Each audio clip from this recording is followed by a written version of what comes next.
for the most part, it was kind of similar stuff to what I've seen before. Would they try and stump you? I think it was just kind of seeing if you change your mind, kind of, put you under a little bit of pressure and see if you kind of crack under pressure, something like that. But for the most part, it was just normal questions, personality, stuff like that, get to know you as a person. With the exercises, did you get competitive out there? Because I know sometimes guys do that. You feel like third in line or something. Yeah, I think, when they've got the big board up there showing your scores, I think everybody's looking up there pretty quick after you go. And I think for me personally is, I definitely want to be first and all that stuff. So I was checking it pretty quick. Having just completed the Memorial Cup, a lot of guys that do that don't compete. Why was it important for you to do that?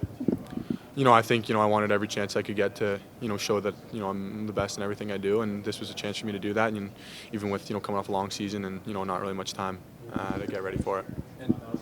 When teams are asking you, I'm sure they're saying, where should you go? I mean, why should you be the first defenseman off the board? I think, for my game, it's just, the completeness of it. I think, offense, defense, transitionally is, you don't really get a defenseman that can do really everything that I does, or that I do. So I think that for me, it's just, the completeness and overall aspects of my game that, make me the best. How many teams did you season with the way that your game has gone, having the more responsibility with the London Knights, just how do you feel the overall impression is on your draft year? Yeah, I think it was a good season. I think if you look from beginning to end, it's constant growth for me. I built up a lot of confidence through the year, and I think for me it was the best games of the year for me were being played at the end of the year and the biggest games of the year. And I think that's something about my game is when the big games roll around, those are games I play my best in. How many teams did you speak to this week? About 20. Any dinner this week? Did anyone treat you? Yeah, I went to dinner with Utah, which was nice. What'd you get? I got a salmon. It's a pretty good spot. Okay. Yeah. Been asking. Oh, good. Was that your only dinner of the week?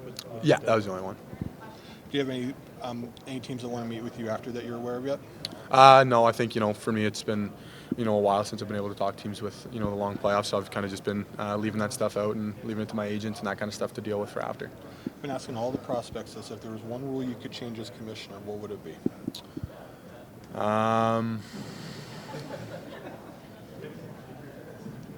Probably leave the league as it is. I think it's working pretty well. Is there a moment that stands out in the 20 interviews that you did? Is there a question that stands out or something that... I think probably just maybe the Montreal interview. I think they were a little bit different in their style and approach, but some of the I found pretty enjoyable and kind of fun to go through. How different were they compared to other teams? Yeah, I think like I said with the different questions is they were kind of big on I think kind of seeing if you'd crack under pressure, change your answers when challenged with the question. So definitely different than a lot of the other teams. Are there other teams like that challenge you for answers, or is that something a bit more unique to them? Yeah, I think there were a couple teams that did it, but I don't think anybody quite like them. But no, it was definitely a bit of a different interview than the rest of them. Was Columbus one of the interviews? Yeah. How much was the London Knights brought up, given just the massive number of connections between the two teams? Not really much. They had asked me, about Basil McRae and just kind of the connections through him in London, obviously, but. Other than that, and then obviously with, our guy Max McHugh signing there, they asked me a little bit about him, and other than that, it was just, about me, my personality, and kind of, more about me. What is it about Max that stands out? Why do you feel like the Blue Jackets signed him? I think it's just, his style of play. He's a kind of a playoff kind of player. You see through the playoffs, he was, one of our best players through the entire time, and, he's just a kind of guy that I think every team likes to have, and, a guy that you hate to play against as well. Was Rick Nash in the room by chance, former London Knight? No. He was not. No. What's the skill that you think is your standout trait, the thing that you feel like is the best in your game? I'd say it's my skating. I think for that along with how big I am and how well I can move around the ice at my size and use both of those to kind of dominate the play is probably my biggest strength. And what do you attribute your big jump in points to this year? I mean, what was the thing that you maybe it came easier, or just how do you think you were able to do that? I think a big thing was just a lot more confidence. Obviously a little bit more opportunity with what the coaches gave me, and with that comes a lot more confidence in my game and in myself to see that they trust me to kind of take the reins and be one of those top guys for our team and in the league. What is the last week like? you're in a pretty unique situation with losing in the Mem Cup. What's the last week been like mentally? Is that still in the back of your mind? Were teams asking you about the loss and sort of how you're handling it? Like what's really this experience been like, sort of coming down from the Mem Cup and jumping right into this? Yeah, it's definitely been, a lot different than everybody else. But I think, that it's obviously been a question about, what happened in the game and that kind of stuff. I think it's something that, doesn't really just leave your mind, a week later because, this stuff starts. Obviously, it was a really tough loss for us, but, it's something that, you can't really dwell on or worry about now. Game's over, nothing I can do about it. So just going to move on and focus on this stuff. There's a chance you guys have a lot of guys back next year. Barkey, Cowan, most of the core is eligible to return. Is that sort of motivation for next year in London? Yeah, absolutely. I think, when you look at, last year and losing in the OHL finals is obviously a young team, and then, we come back this year, win the OHL, and, we're one win away from the Memorial Cup, and obviously, again, a lot of returning guys, like you said. So, it's been really exciting to, kind of think back on that and, think that, we're probably going to have another really good team next year, and it's exciting to, be able to go to a team where, your first 3 years in the league, you're going to be on one of the best teams in the league. Initially, you were drafted by Niagara, but then, there's a trade to London. I'm just curious, what went through that trade process, and how did it, obviously it worked out for you because you got the opportunity in London, had a big year this year. So how did that trade work out, and what was your initial thoughts about it? It was really just with what was going on in Niagara at the time of the draft. I had let them know that, I wasn't going to be reporting to the team. They still chose to draft me. I, said I wasn't going to be reporting to the team, and, that was about it. There's not really much else to it. And then, kind of the option to play for London came up pretty easily to take that and move there. And to play under, the Hunters and how well they pride on responsibility and giving players that opportunity. What was that like for you after last season coming into this one?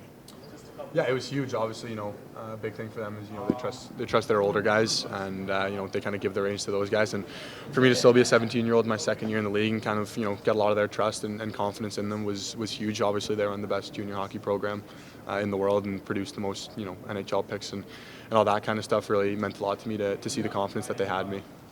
Who in this class in the OHL was the toughest guy you had to go head-to-head with this year?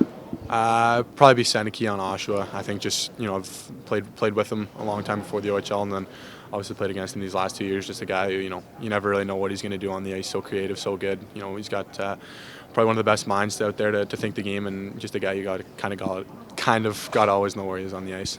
When you're in the Mem Cup tournament, of course you're focused on winning it, but there's going to be eyes on you and Zane Parrick. Is it something you want to do to separate yourself from him and leading up to the draft?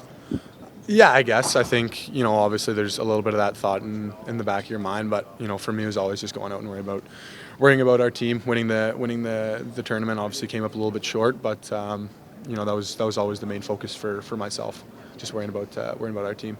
Where's the biggest area of improvement you want to see in your game over the next year? I think it comes from, a big thing would be just my offensive game. I think there was a lot of growth this year, and I think it's going to continue into next year as well and through the summer. Very competitive on the ice, but off the ice too. You've had there have been videos of you being at the front of social media, asking questions and all that. Obviously, because you have that competitive nature, do you like to have that lighthearted, fun side off the ice? Yeah, I think I'm a pretty lighthearted guy. You see that kind of side of me and that stuff you're saying, obviously, but. I'd say I'm also really competitive off the ice, but, it's just kind of a fun thing that I got to jump into a little bit this year. I know one of the videos was the London Nights with, Chris's gifts, Chris's movies and everything like that. I got to ask them, what was one of the most obscure responses in regards to, when you were asking those questions?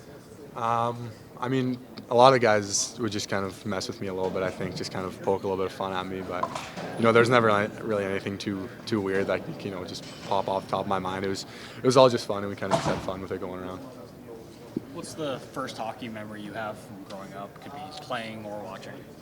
I think it would be, probably like every Canadian, just skating with my brother and my dad on outdoor rinks when, I was probably 5 or 6 years old, kind of first getting into hockey. Is there anyone in the NHL you try and model your game after? Yeah, I'd say Heiskanen on Dallas. I think, the way that he kind of takes control of games with his skating ability, offensively, defensively, something that I try to emulate into my game as well. A guy kind of does everything, plays all situations for them as well. If you could steal one trait from an active NHLer and apply it to your game, what would it be? I feel like it'd probably pretty easily be Makar, just kind of his his whole offensive game is the best in the league. So just kind of I think adding that to my game would be something that would kind of set me apart really easily. What's the best piece of trash talk you've heard on the ice? I don't listen to it. No. Guys try, but it doesn't work.